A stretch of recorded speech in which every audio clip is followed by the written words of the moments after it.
බෝඩ කඩට කියලා ගහ ගන්න ඔයාලා.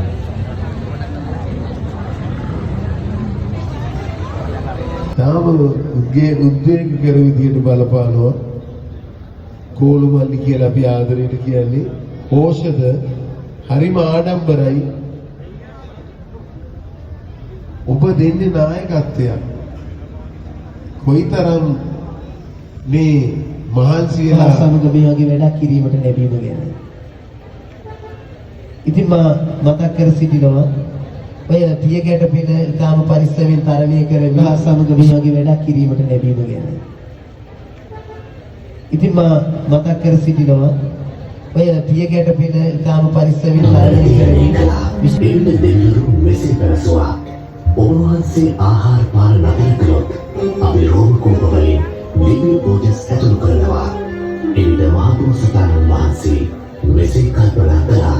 දෙවියන් එහෙම කළොත් මගේ අධිෂ්ඨානය බොරුවක් වෙනවා. ඒ නිසා දවසකට හාල්ලණයක් මොහොතක් හෝ අනුතරම ඉස්මේ ගමේ අසල්වාසී සියලුම දෙනා හිතවත් අය. ඉතින් හරිම සතුටුයි මේ ලංකාව පුරා සිටින ජනතාව මේ දවස් 14 තුන ඒවි මේ අන්නට තීරණය කළා. එවිට දෙවියන් මෙසේ පැවසුවා. ඔබ වහන්සේ ආහාර පාන නැති කළොත් අපි රෝම කුඹවලින් දිව්‍ය පූජස් ඇතුළු කරනවා.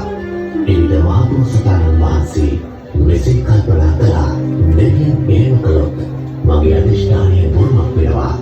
ඒ නිසා දවසකට හාල්ලණයක් මොහොතක් හෝ අනුතරම ඉස්මේ කළා. එවිට දෙවියන් මෙසේ පැවසුවා. ඔබ වහන්සේ ආහාර පාන නැති කළොත් අපි රෝම කුඹවලින් දිව්‍ය පූජස් ඇතුළු කරනවා. එවිට මහබෝසතාණන් වහන්සේ මෙසේ කල්පනා කළා. දෙවියන් එහෙම කළොත් මගේ අධිෂ්ඨානය බොරුවක් වෙනවා. ඒ නිසා දවසකට